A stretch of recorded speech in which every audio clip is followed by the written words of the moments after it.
I don't normally play superhero games, but I accidentally talked myself into buying Spider-Man PS4 while making my last video. But you're here to see some Spider-Man swing around, kick some ass, and collect bags, right? Oh, wow. One of my old backpacks from high school. Wait, what was that last one? Collect bags? And what's this? Radio towers? Oh, not Spider-Man 2. Spider-Man is an open-world action-adventure game set in a brand new version of the Marvel Universe, with a mix between fighting, stealth, and puzzle solving. I'm going to do my best to make this video spoiler-free, but I will be discussing things like characters' relationships and stuff, along with the odd unlocked costume or side mission in the background gameplay. I'll also be doing my own rating system at the end, so that'll be fun. Maybe we can make a thing out of it. Even amidst all this ridiculous controversy and conversation, I went into Spider-Man with high expectations, and I tell you what, along with all these amazing reviews on screen, I'd just like to go ahead and add mine there too, because this is a damn good game. I noticed that a lot of the review videos that I watched generally talked about topics like graphics and core gameplay, which I will discuss, but I've got a few other things I want to talk about in Spider-Man, and believe me, at times some people watching will want to comment, "This is such a nitpick." But keep in mind, not all my points are necessarily meant to be critical. I just like pointing out my experiences with the game. I've been having so much fun in this world, and I hope I can share some of that with you here. So please remember to tickle that like button if you enjoy this video, and maybe even hit the subscribe button if you haven't already. Also, make sure you press this bell notification, because YouTube doesn't like to let everyone know that I upload videos. Firstly, I want to mention this point again, because I've seen quite a few people say in the comments that they still believe Spider-Man has been downgraded. Now, as far as I can tell, these comments are coming from people who haven't actually played the game themselves or looked into any of the evidence as to why it hasn't been downgraded. Playing the game myself, I can personally tell you, even on my original PS4, it looks incredible. Remember that YouTube will compress a lot of the actual video quality? Some people actually forget that the best way to see a game is not from a YouTube video. But the closest thing to a downgrade I found was this moldy carrot. Moving on from the downgrade, speaking of graphics, can we take a moment to appreciate how amazing these characters in Spider-Man look? The characters in this are so incredibly detailed, with interesting characteristics, and the lip syncing, oh my god. Listen, jackass, I get threats like this twice a week. Why don't you grow a pair and tell me what you want? The lip syncing, I swear, is the best I've ever saw in a game. There are loads of diverse characters, and I personally find all the characters to be extremely convincing. The only small issue I came across is that Peter Parker doesn't really feel like he's 23 years old sometimes, and at times he comes across as a real man-child. And I know, hold the phone, I'm well aware that childish witty comments are what makes Spider-Man who he is, but sometimes he's just a little too obnoxious for me. But I guess this game is aimed at a slightly younger audience. This is all your fault, Norman, you son of a... Well, I know who you're not voting for in the next election. Really, Nick? Sorry, I have a habit of making bad jokes in tense situations. And I'm not saying this affects his character at all, because it doesn't, it's just a minor thing I'm commenting on. But he sometimes makes comments about the internet and describes it as cat videos and other extremely outdated comments. I guess the excuse again could just be that's what Peter is like.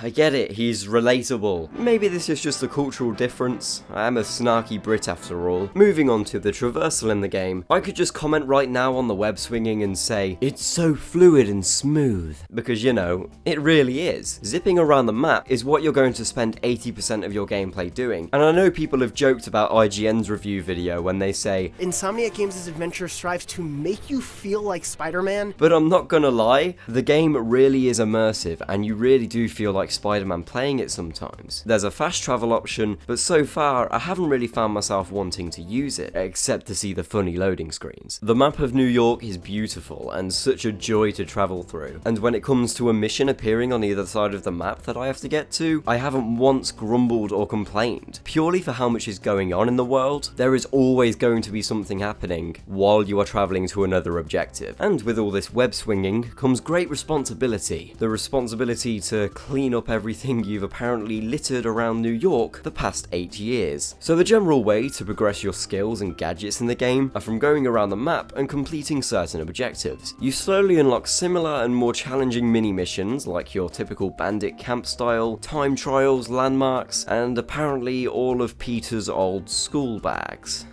Okay. All seriousness aside, I feel so bad for Aunt May. You know what? She's a nice old lady who even gives Peter a helping hand with his rent. And then you discover the biggest spoiler in the entire game. Spider-Man is a hoarder.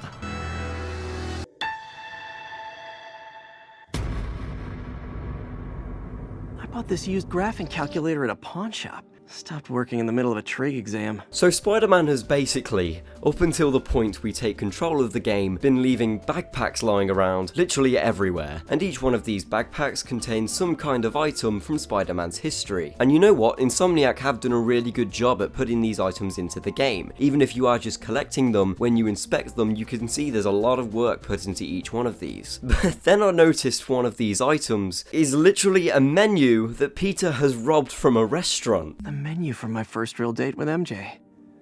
Wish I could have afforded someplace fancier. Stop right there, criminal scum! I'm confiscating your stolen goods. Poor Aunt May has probably spent hundreds, if not thousands, on backpacks just for a dumbass Nep who doesn't realise he could probably make himself a bag out of his own webs. There was also this one moment in one side mission where Spider-Man has to grab a USB from some laptop in Central Park, and just as he's about to grab it, a pigeon swoops in and takes it instead, because it's nesting season. Stephanie, a bird just stole a flash drive full of evidence. Maybe a pigeon. Is that normal? It is nesting season, so I'm not surprised. God, I love side quest logic. So eventually you have to chase a bunch of pigeons down until you catch the right one that has the USB stick. A bit ridiculous, but whatever, it was still fun. But then later on in the game, you meet a homeless guy on a roof, wait for it, who has lost his birds, and you need to find them for him. So then there's a whole challenge introduced based on just chasing down pigeons. The one good side is that this is completely optional, so if you're one of them people who deliberately looks down at their phone when they walk past someone looking for change, rest assured, because the only rewards you get from this collectible mission you can unlock from doing other tasks. Sorry mate, no pigeon stew for you. Speaking of rewards, there is a hefty chunk of unlocks in this game. You unlock these things at a good pace with tokens that you earn through specific tasks like fighting crime and helping civilians. I think the abilities in the game are great, you definitely don't feel weak without them, but you also don't feel too OP when you're almost maxed out. Insomniac did a great job at keeping things perfectly balanced, as all things should be. Although I do feel like there was one or two gadgets that didn't really feel like something Spider-Man would use. I know it's there so you can get better combos while the enemy are just stuck, but after the majority of the gadgets already given to you are spider or web related, I don't know, I'm not a fan of using it. I'd rather personally give mobs some chance to fight me. Even though the main focal point on the game is the fighting and swinging, there are nice segments in between where you can give your right forefinger a little break. Take these mind games for example. If you're comfortable feeling like a test chimp for a little while, there are a number of puzzles that need to be completed to gain XP, progress through the story, and unlock more tokens. And they're not too bad if you only do one or two, but I found completing these puzzles one after the other a little tedious and even stressful at times, especially with the 1 minute looping background music they chose to complement this game mode. I already felt stupid sometimes not being able to figure out something that looks so clear and easy, but then once you finish a level, Peter smugly spews out some random science jargon. Signal to noise is out of whack. A new signal processor should reduce lag. I get it, I'm not smart enough to be Peter Parker. Now let me just go break something. Again, these things I'm commenting on are not game breakers or downgrades, or even negative. I still enjoy everything I'm doing because Insomniac has mixed together such a good combination of mechanics. So if it wasn't clear that I'm joking, I am. I love all these things. Even if there isn't really a logical explanation behind them, it is a superhero game after all. When you're not swinging around, you'll notice that the streets and roads are extremely busy a lot of the time. This is New York, of course. Even on the original PS4, the roads sometimes feel really busy and compact. Traffic is impressive, although I do feel like when you watch the vehicles closely, you'll start to pick up that the animations are very, well, straightforward. Take to the pavement, and the one nitpick I have also is that a lot of the NPCs are very clear duplicates. When you're playing the game swinging around, you're not focusing on them, so it doesn't really matter, but when I heard that the public of New York would apparently behave differently when you're around them and would react to your presence, I felt a bit let down when the most someone would do is take a picture or for some reason fall over when you land next to them. You can do that stuff in GTA with a nice car, and that came out a long time ago. But again, I wouldn't call this a downgrade, it's more of just a little sad shame.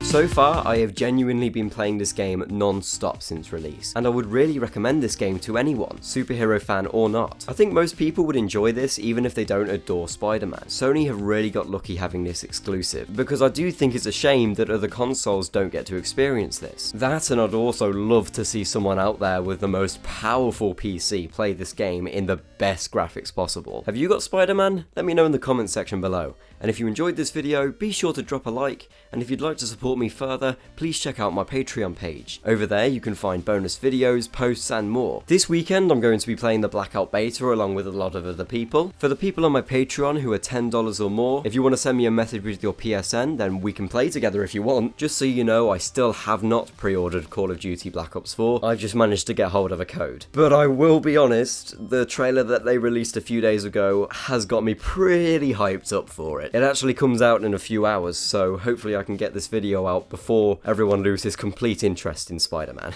I'll see you later, love you all.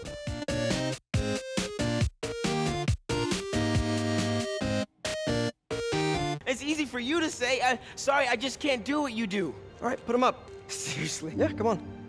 First thing. Don't let the adrenaline get to you. Get on. Oh, shh.